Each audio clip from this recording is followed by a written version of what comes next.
37년 전 이곳에 하나님께서 우리 교회를 세워주신 생일 감사 기념주일로 지키게 되는 주일입니다. 다음 주일은 이제 기념 행사가 있고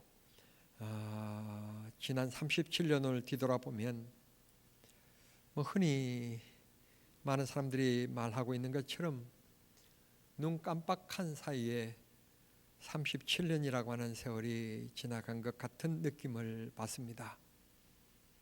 37년이라고 하는 역사는 결코 짧지도 않는 긴 세월입니다만 한결같은 하나님의 손길이 함께했고 일마다 때마다 주께서 지켜주셨습니다.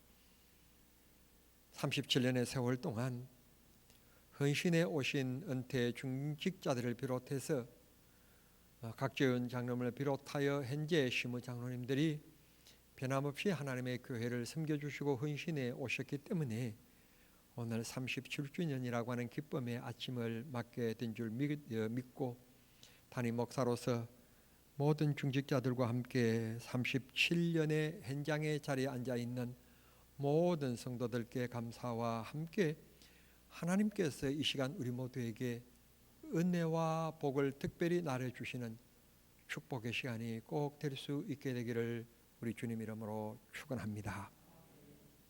사실 오늘 이 2부 예배 설교를 제가 노광민 언론 목사님께 간곡하게 부탁을 드렸습니다.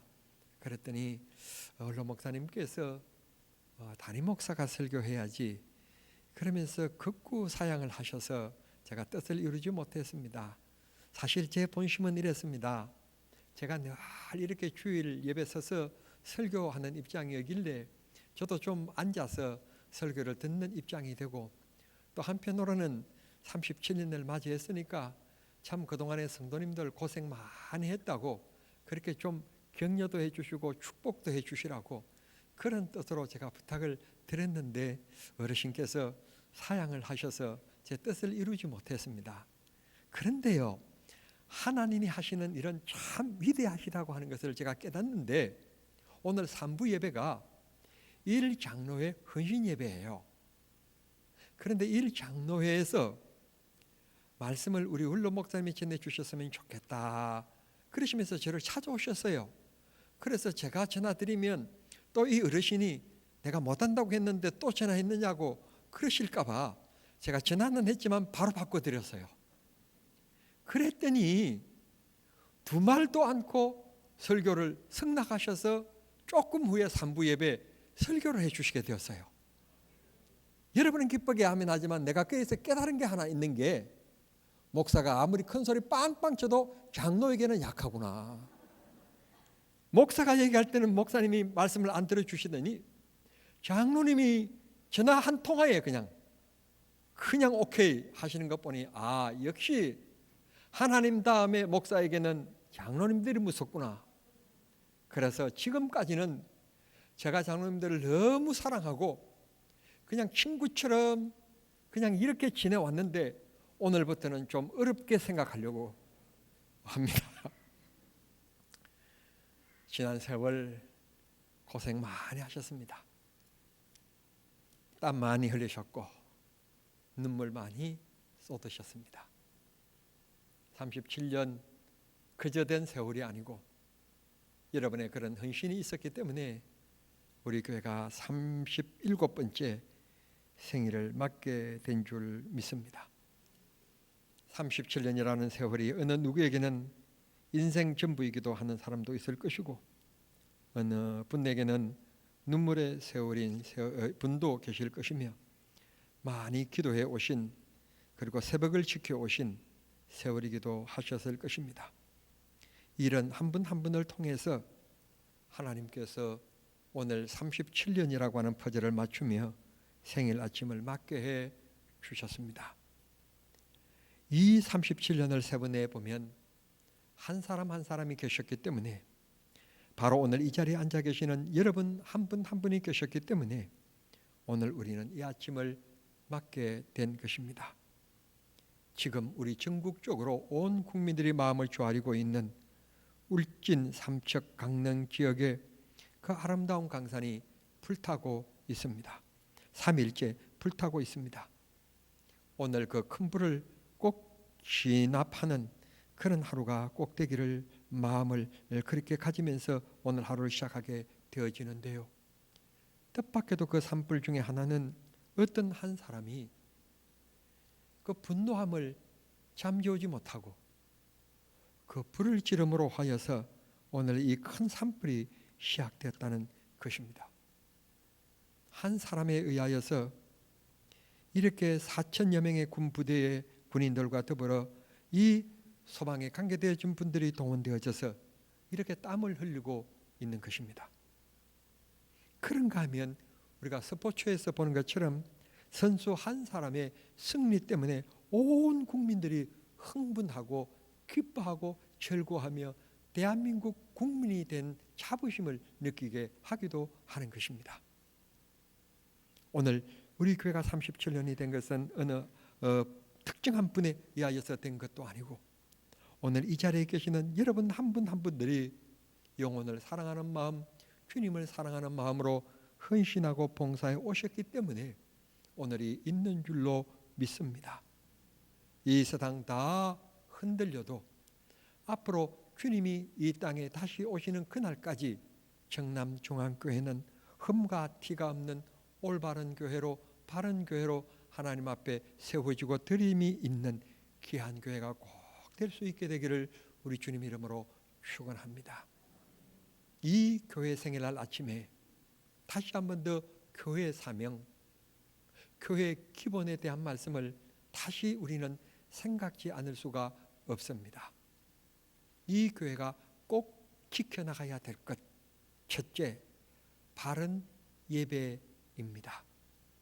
오늘 성경 본문에 보면 한 마음과 한 뜻으로 이들은 날마다 모이기를 힘썼다고 했고 사도들의 가르침에 그들이 모였다고 했습니다. 이걸 오늘 단어로 얘기하면 예배인 것입니다. 초대교회, 즉 교회의 기본, 본질은 예배에 있습니다. 우리를 구원해 주신 전능하신 하나님을 찬송하고 경배하는 게 교회의 사명인 것입니다. 우리 교회는 언제나 바른 예배가 드려지는 교회가 꼭 되기를 바라고 여러분들도 생활에 있어서 예배를 최우선에 두고 시간 계획을 하시고 그렇게 살아가는 성도님들이 꼭 되시기를 바랍니다. 참된 교회, 바른 교회, 교회다운 교회, 그 교회는 전능하신 하나님 앞에 예배하는 교회입니다. 코로나를 통하여서 영상 예배라고 하는 것이 이제는 보편화되어졌습니다만 사랑하는 성도 여러분, 그것은 엄격하게 얘기하면 비상 때에 우리에게 주어진 하나의 과학적인 수단일 뿐 진정한 예배는 아닙니다. 로마서 12장 1절에 주님이 말씀하십니다. 너희 몸을 하나님이 기뻐하시는 산제물로 드리라. 이는 너희가 드릴 영적 예배라고 말씀하고 있습니다. 예배는 하나님 앞에 너와 내가 함께 모여 예배하는 것이, 모이는 것이 예배인 것입니다. 몸이 병들었거나 어려운 일이 있거나 출타했거나 그때는 영상이라고 하는 매체를 통하여서 예배하지만 그러나 교회에 충분히 놓을 수 있는 여건이 있음에도 불구하고 우리는 화면 앞에 앉아 있으면 안 되는 것입니다. 그런 예배는 진정한 예배가 아닌 것입니다. 하나님 앞에 나와서 우리가 함께 같은 찬송과 같은 말씀을 통하여서 예배하고 아멘하고 하나님 앞에 영광을 올려드리는 것이 진정한 예배인 것입니다. 우리 정남중앙교회는 예배를 소중히 여기는 귀한 교회로 주님 앞에 드려짐이 있게 되기를 바랍니다. 두 번째 교회 기본기, 교회의 사명은 복음을 전하는 것입니다. 앉으나 서나 듣든지 안 듣든지 복음을 전하는 것, 땅 끝까지 이르러 내 증인이 되라고 하는 말씀, 시상명령, 이것은 우리의 선택이 아니라 주님께서 우리에게 분부하신 명령인 것입니다. 복음을 전하는 것. 우리가 왜 친구를 만나면 커피를 사고 밥을 사고 그 친구의 얘기를 귀담아 들어줘야 됩니까? 이유는 복음을 전하기 위해서입니다. 우리가 왜 많은 돈을 들여서 구제를 하고 선교를 합니까? 복음을 전하기 위해서입니다. 복음 전하기 위해서.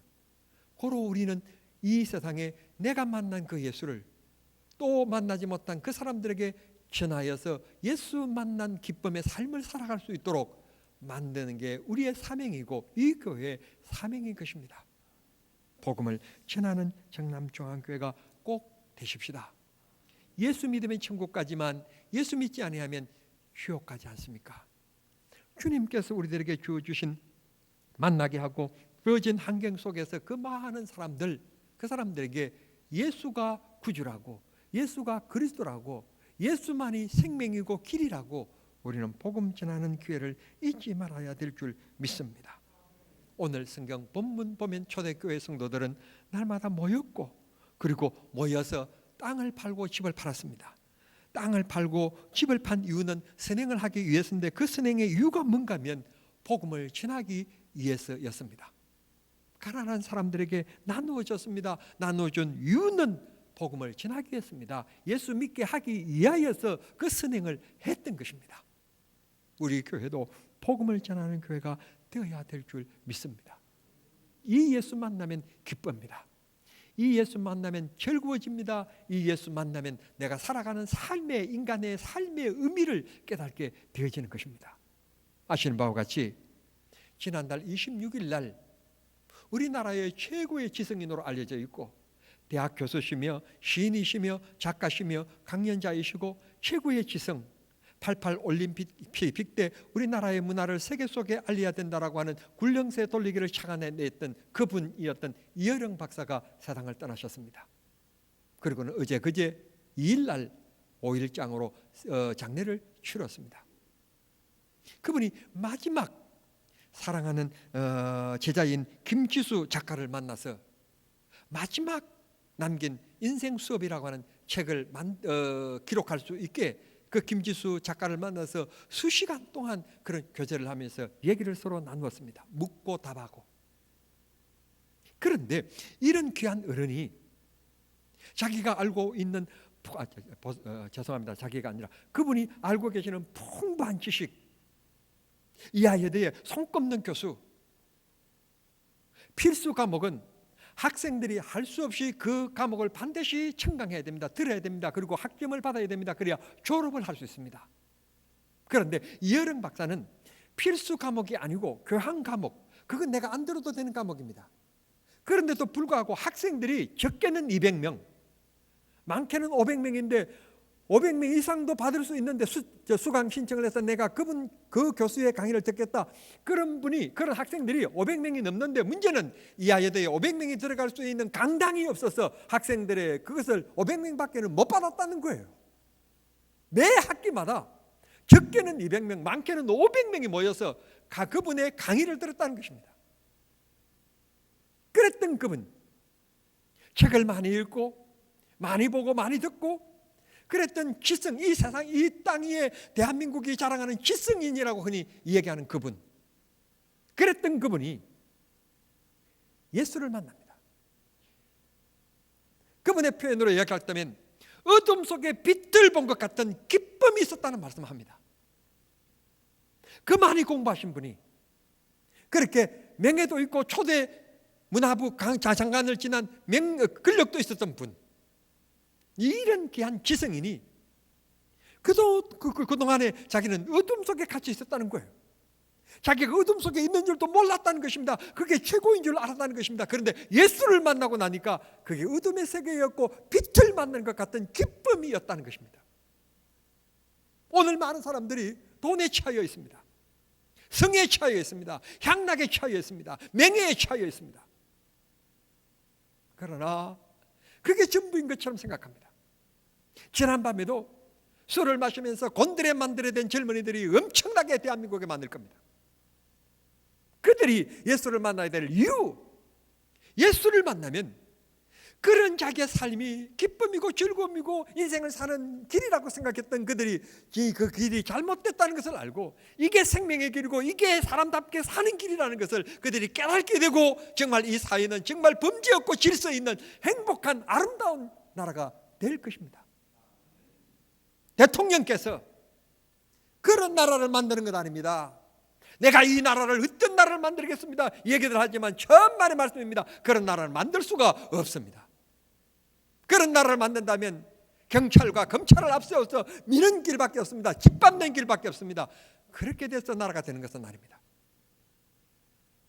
국가가 나라를 어렵게 만드는 것이 아니라 국가가 교회를 살려줘야 됩니다. 일주일에 한 번씩 전 국민들이 모여서 어떻게 보면 인생학교와 같은 이 귀한 설교를 통해서 예수를 만나기만 하면 여러분 경찰서가 필요 없습니다. 검찰청이 필요 없습니다. 왜 아멘 안 하세요? 필요 없다니까요. 예수가 구주가 되시고 예수 안에서 인생을 알면 무슨 범죄를 하고 무슨 잘못이 있고 사기를 치고 무슨 죄를 짓습니까? 여러분 예수 만나면 경찰서는 한가한 곳이 됩니다. 검찰청 무시무시한 곳이 되지 않습니다. 어떻게 보면 검찰청을 모든 사람들에게 와서 쉬십시오 심에 심도록 개방해야 될 것입니다. 할 일이 없어서. 진짜 이 나라를 바로 세우시기를 원하십니까? 예수 믿으면 됩니다. 예수 믿으면 죄짓지 않습니다. 예수 믿으면 상대방을 존중히 여기고 인권을 보호해 줍니다. 교회가 해야 될 일. 89세에 이어령 박사상을 떠나시면서 암으로서 두 번의 큰 수술을 받으시고 마지막 생을 떠나시면서 그 순간에 본인이 피를 놓지 않습니다. 그걸 보고 20대 젊은이가 극단적인 선택을 하려고 하다가 89세의 노인이 암투병을 하면서 저 고통 가운데서도 편을 놓지 않고 일하는 그걸 보고 이야 89세 노인도 저러는데 20대인 내가 인생의 이 역경을 이겨내지 못해서 죽으려고 하다니, 그래서 그 극단적인 선택을 하려고 생각했다가 그걸 포기하고 열심히 살기로 마음에 다짐을 했다는 것입니다. 예수가 마음에 들어가면 새롭게 만듭니다. 새로운 역사가 일어납니다. 주님이 그런 역사를 이루십니다. 우리 교회가 끊임없이 복음을 전해야 될 이유, 우리가 투자하여서 군선교, 교도소 선교, 우리가 할 수만 있다면 해외 선교 이렇게 해야 될 이유, 예수가 생명이기 때문에, 예수를 만나면 인생에 살아가는 방향의 길을 바로 잡을 수 있기 때문에 우리는 이 복음을 전해야 될 줄 믿습니다. 세 번째, 오늘 초대교회가 그랬던 것처럼 가난한 사람, 어려운 사람, 필요한 사람에게 나누어줌이 있는 교회가 되어야 될 줄 믿습니다. 여러분, 오늘 잘못된 교회 안에, 교회 바깥에 있는 사람들은 그냥 그분들이니까 그렇지만 교회 안에 있는 분들까지도 어떤 분들이 얘기합니다. 한국 교회가 물질에 취하여 있다고. 물론 그 말이 틀렸다고 하고 싶지는 않지만 그럼에도 불구하고 목사로서 반박할 수밖에 없는 것은, 여러분들이 아시는 것처럼 여러분 우리 교회가 헌금을 많이 한다고 해서 돈 남았으니까 자 오늘은 당신 10만 원씩 다 가져가십시오, 혹은 뭐 이거 가져가십시오, 차를 사줍니까, 뭐 물품을 사줍니까, 교회 오면 여러분에게 뭐 돈, 봉투를 나눠드립니까? 다 우리는 가난한 사람 돕고 어려운 사람 돕고 할 수만 있다면 영혼 구원을 위하여서 그렇게 돌아보는 일을 하는 것입니다. 삐뚤어진 신앙 가지지 마십시오. 주님의 영광을 위하여서 먹든지 마시든지 무엇을 하든지 하나님의 영광을 위하여 하라고 하는 말씀에 꼭 붙잡혀 사는 우리 정남중앙의 성도들이 되시기를 바랍니다. 비판적인 시각 가지지 마십시오. 긍정적인 시각을 가지십시오. 주님 앞에 쓰임받음을 감사하십시오. 주의 일에 동참하고 있음을 보람되게 생각하십시오. 하나님이요 분명히 여러분의 삶을 통하여서 주님이 기적을 베푸실 것이고 은혜를 베푸시며 그 열매는 여러분의 자녀들이 반드시 거두며 살아가게 하실 것입니다. 저는 그런 것을 많이 봤습니다. 많이 기도하고 헌신했던 그분의 아들, 딸들을 가만 보면 그 아들, 딸들의 신앙 모습을 보면 행편없는 것 같음에도 불구하고 그들 속에 하나님의 역사하심을 저는 많이 보고 있습니다. 저는 시골 섬에서 태어났습니다. 그리고 시골교회 조그마한 곳입니다. 지금도 100명이 넘어가지 않는 그 시골교회의 모습 그대로 유지하고 있습니다. 그런데 그런 교회에서 목사가 15명 이상이 났습니다. 대학 교수가 나왔습니다. 검찰 지검장이 나왔습니다. 여러분, 그런 시골 교회에서 어떻게 서울대학까지 나오고 서울대 물리학을 나와가지고 수원 삼성전자 부회장이 나오고, 나는 굉장히 신났는데 여러분들은 뭐야 지금 그런 표정을 하고 계시는 것 같습니다. 내가 무슨 말씀을 드리려고 그런가 하면, 제가 어렸을 때 중학교 때 새벽 기도를 나갔는데, 나갔을 때 그 기도하셨던 그분들의 다 아들 딸들이에요. 보면 반드시 자녀들이 복을 받더라. 이게 제 처음입니다. 처음. 우리 큰딸이 올해 39입니다. 그런데 이 딸이, 그 담임 목사님이, 그 군인교회 목사님이 그 우리 딸 보고 새벽 기도에 나와서 반주하라고 꼼짝없이 새벽 기도를 나간다는 거예요. 반주자로 그냥 반주해. 그러니까 목사의 딸이니까 할 수 없이 아멘 할렐루야 가서 반주하고 있는데 하나님이 은혜를 주시니까 그 새벽이 기다려진다는 거예요. 어제 저녁에 제가 통화를 하면서 그렇게 얘기를 들었는데 너무너무 고맙고 감사하고, 하나님이요 선하게 인도하십니다. 복음 전하는 귀한 삶을 살아가는 성도님들이 되십시다. 그런데 이렇게 어려운 사람들을 돌아보고 선행을 베풀고 그렇게 살아가려고 하는 데는 시험도 있고 고난도 있어요. 우리 교회가 지역 사회를 위해서 주일 외에는 이 주차장을 개방합니다. 개방하다가 보니까 꼭 가끔 이런 사람이 있어요. 이렇게 개방하면 차를 주차해 놓은 것만 해도 고맙잖아요. 그런데 꼭 보면 식사를 하고 오면서 골목길에 보면 커피를 마시고 오십니다.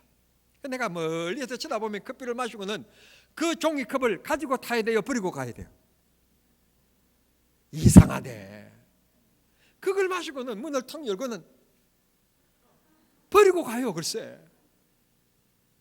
그것까지는 그래도 괜찮아요. 내가 담배를 안 피워서 담배 피는 그 담배 냄새가 아주 참 이 손에 집으면 그 냄새가 이상하게 잘 가시지가 않아요. 근데 담배를 뽀끔뽀끔 피우고 들어와요. 차를 또 열려고 차를 삥 열고는 어떻게 또 빨리 빠는지 막 빠시더니 그걸 또 이렇게 틱 하고 가는 거예요. 내가 지금보다 나이가 5살만 더 어렸어도 이보시오, 이봐요, 내가 분명히 그랬을 거예요. 근데 나이를 먹어가니까 그렇구나 하는 생각도 들지만, 솔직히 얘기해서 내가 힘을 못 당해서 말 못해요. 그것뿐인 줄 알아요. 우리 집 뒤에 사는 이 젊은이 밤 늦게 9시 10시 돼서 퇴근해가지고 와가지고는 개를 풀고는 꼭 우리 교회 끌고 가고 응아시키고 가요. 참, 내가 마지막 이 교회를 한번 돌아보고 올라가는데 밤에 그러면 이상하게 마주쳐요. 그 제가 이보세요 젊은이, 하고 싶은데 괜히 우리 땅에다가 똥 놓고 오줌 놓는데 내일 내가 치우면 될 걸 괜히 요즘에 젊은이들이 뭐 자기 기분대로 살지 그거 합니까? 내가 혹시 말 잘못했다가 이보세요 교회다가 그렇게 똥을 이우고 가면 어떡합니까? 말했는데 이 사람이 어때요 땅인데 하고 막 그럴 때는 또 어떻게 하겠어요? 그래서 그냥 말을 꼭 못하고 그냥 갑니다. 그 다음날 제가 치우기도 하고 우리 부교육자들이 또 치우기도 하고, 우리가 그렇게 참고 이웃을 위하여 배려해야 될 이유, 교회에 대한 좋은 이미지 소문뿐만 아니라 복음을 전하게 하여서 우리가 참고 견디고 베푸는 것입니다. 앞에서 말씀드렸듯이 내가 왜 밥을 사야 됩니까? 내가 왜 커피를 사야 됩니까? 결론적인 것은 복음을 전하는 일입니다. 여러분 힘이 있거든 어려운 사람 보면 절대로 지나가지 마시고 도와주십시오. 베푸십시오. 붙잡아 주십시오. 오늘 여기 성경 본문 32절에 보면 이 초대교회 성도들은 언제나 한 마음과 한 뜻이 되었다고 말씀하고 있습니다. 정남종합교회는 오늘까지 한 마음과 한 뜻으로 지나왔습니다. 한 번도 우리가 부딪히거나 소리를 치거나 분열되거나 싸우는 일이 없었습니다. 하나님의 은혜였고 하나님의 축복이었습니다. 가정과 교회가 꼭 같아야 되는 이 공통점은 화목입니다. 다른 곳에는 분쟁이 있어도 가정에는 분쟁이 있으면 안 됩니다. 다른 곳에서는 마찰이 있어서도 마찰이 있다 할지라도 교회에서는 마찰이 있으면 안 됩니다. 참는 자가 큰 자이며 섬기는 자가 큰 자입니다. 그것은 하나님이 갚아주실 것이고 하나님이 역사하실 것입니다. 주를 위하여 섬기는 자가 됩시다. 교회 힘이 되는 대로 선교하고 나누어주고 도와줍시다. 구역장 여러분의 구역을 잘 돌봐 주십시오. 그 구역원들 가운데서 혹시 교회가 도와야 될 부분이 있는지 알려주십시오. 당회에서 힘껏 일할 것입니다. 우리 교회는 그런 시스템을 가지고 그렇게 도와가는 귀한 교회가 되었으면 좋겠습니다. 오늘 36절에 보면 이렇게 봉사하고 섬기는데 봉사한 사람의 이름이 나옵니다. 레위 족인 요셉이라고 하는 사람인데 일명 바나바라고도 불렀다고 얘기를 하고 있습니다. 후에 그가 사도 바울과 함께 복음을 전한 그 바나바를 지칭하는지는 정확하게 알 수는 없으나 실명이 등장하고 있었다는 말씀은 주도적으로 헌신한 사람이 있었다는 뜻입니다. 정남종합교회에 여러분들은 구경꾼이 되지 마시고 봉사하는 일에나 섬기는 일에나 남을 칭찬하는 일에나 여러분 언제나 주도적인 인물이 꼭 되어서 하나님이 여러분을 쓰시며 쓰시는 여러분들에게 하나님께서 은혜와 복을 채워주시는 역사를 경험하며 살아가는 살아있는 믿음들이 꼭 될 수 있게 되기를 우리 주님 이름으로 축원합니다. 귀로만 듣는 말씀이 아니라 그 말씀이 내 생활 속에 놀라운 능력으로 나타나는 그것을 체험하며 살아가는 우리 정남중앙의 온 성도들이 되기를 바라는 것입니다. 말씀을 맺습니다. 지난 37년 모두가 하나하나 뒤돌아보면 모두가 하나님의 은혜였고 하나님의 인도하심이었고 하나님의 채우심의 속에 우리는 살아왔었습니다. 그런 귀한 곳에 오늘 우리를 하나님이 사용해 주신 게 축복이고 은혜입니다. 그래서 오늘 우리는 정중미의 이 은혜라는 찬송을 다시 한 번 더 좀 듣고 싶고 또 이 찬송을 부르실 분들은 이분들이 부르실 때 함께 이 찬양을 함께 불러주시면 좋겠습니다. 모든 것이 하나님의 은혜였습니다. 하나님의 사랑이고 축복이었습니다. 앞으로도 하나님이 여러분의 삶을 통해서 하나님께서 은혜를 베푸시고 복을 베푸시는 축복의 역사가 있게 되기를 우리 주님 이름으로 축원합니다. 이제 찬양합니다. 은혜입니다.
쉬며 살며 꿈을 꾸는 삶 당연한 것 아니라 은혜여서 내가 하나님의 자녀로 살며 오늘 찬양하고 예배하는 삶 복음을 전할 수 있는 축복이 당연한 것 아니라 은혜였소 모든 것이 은혜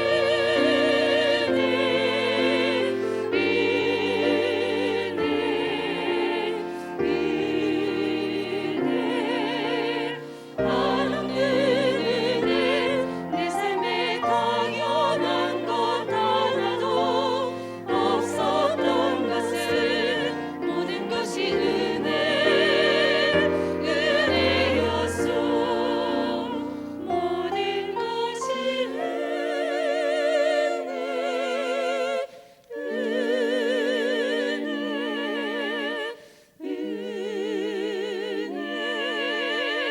한없는 은혜 내 삶에 당연한 것 하나도 없었던 것은 모든 것이 은혜였소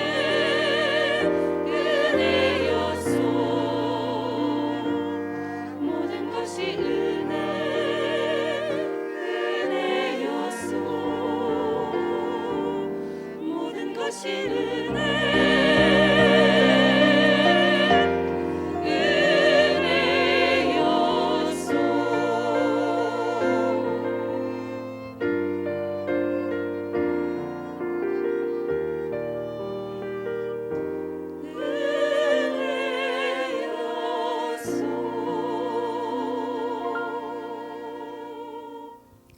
사랑하신 하나님 우리 아버지 감사합니다. 하나님께서 37년 전 이곳에 하나님의 교회를 세워주셨고 우리로 하여금 하나님을 알아갈 수 있도록 해주신 것을 감사합니다. 여기까지 지키신 아버지 하나님을 찬송하오니 앞으로도 이 교회가 하나님이 원하시는 바른 교회가 될 수 있게 하시고 참된 교회가 되게 해주시며 바른 예배가 드려지며 복음을 전하며 섬기며 살아가는 귀한 교회가 되게 해 주시옵소서. 아버지여 원컨대 우리의 기도를 들어주셔서 목 안에 있는 하나님 암덩어리들이 없어지게 해주신 것을 감사합니다.